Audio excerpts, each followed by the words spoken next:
Sambil nonton film film panas mungkin ya bareng istri, boleh nggak Kak? Biar kita cepet katanya ya panasnya, Masya Allah.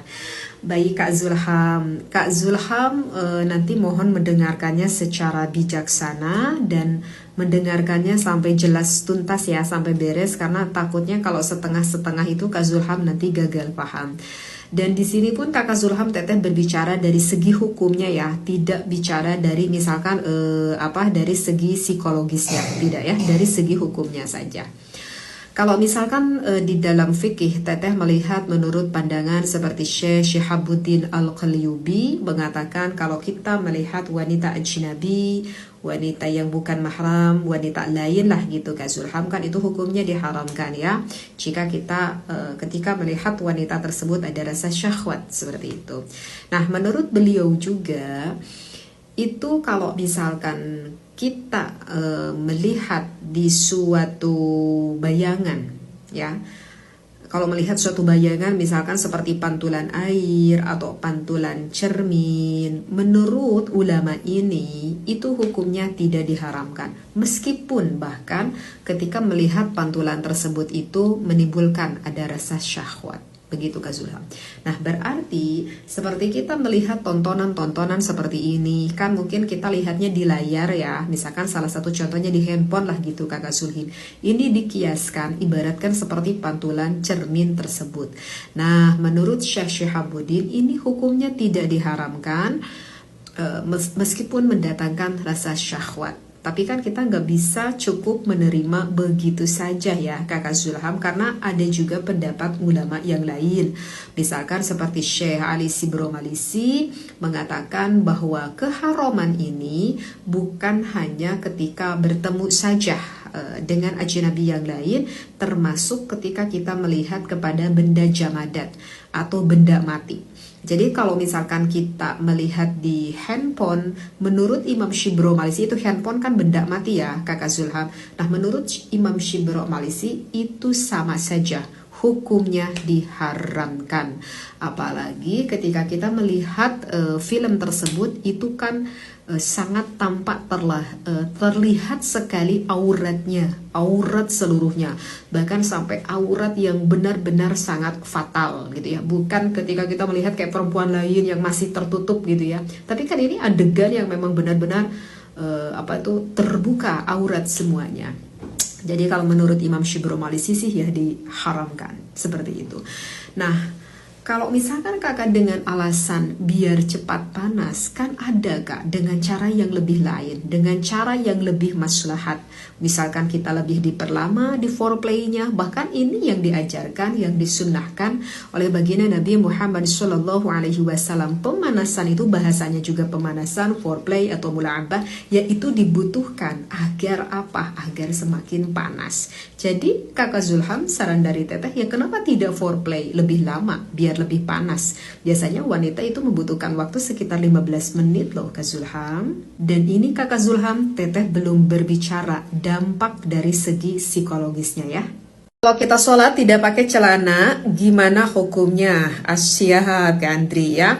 Teteh cari-cari referensinya, teteh ketemukan ada di dalam kitab Kasyifatus Saja. Kebetulan ini di depan teteh ada kitabnya juga. Kita baca aja ya referensinya Gandri karena gak ketalar sama teteh.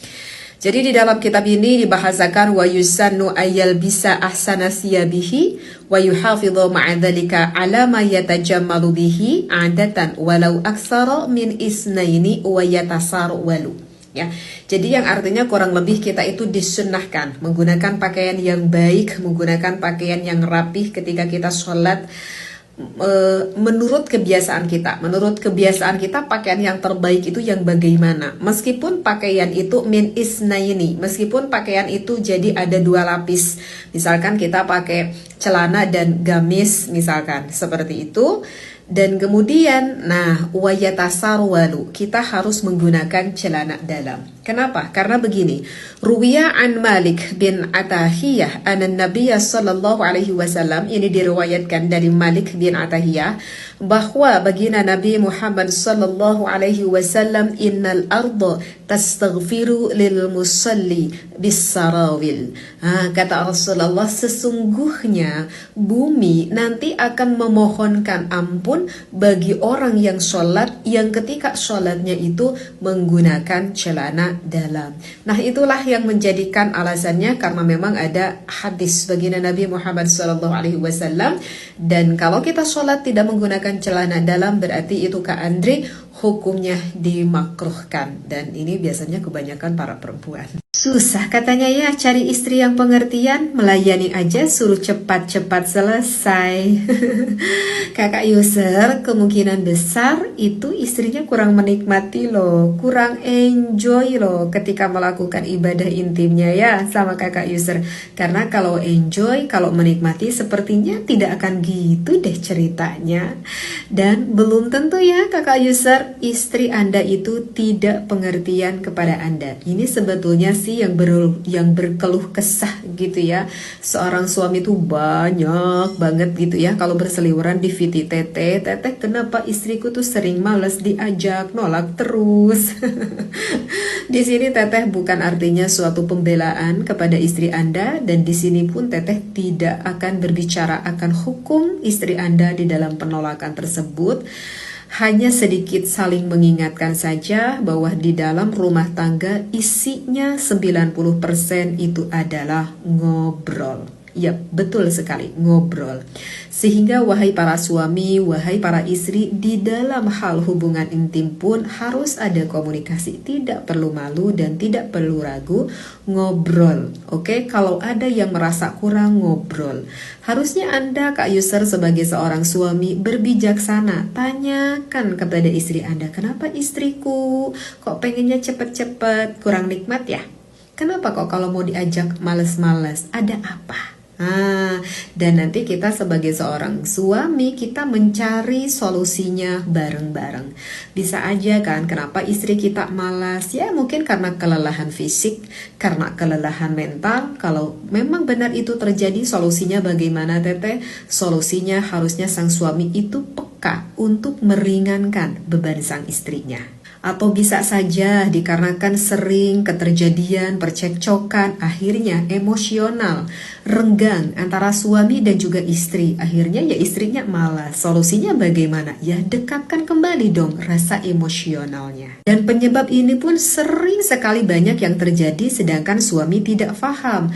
Karena pengaruh hormonalitas. Misalkan istri Anda menggunakan KB, KB-nya tidak cocok, atau misalkan istri Anda lagi menyusui, atau istri Anda yang sudah mulai mendekati kepada masa menopause sehingga berpengaruh terhadap gairah hormonalitasnya. Kalau itu solusinya ya datang dong ke ahlinya yang paham akan hormonalitas, datang ke dokter urologi. Dan yang paling banyak sekali ini karena suaminya yang tidak paham akan mula'abah, akan pemanasan, akan foreplay, dan tidak paham isi dari foreplay yang paling baik atau yang dibutuhkan oleh istri Anda tuh foreplay yang bagaimana.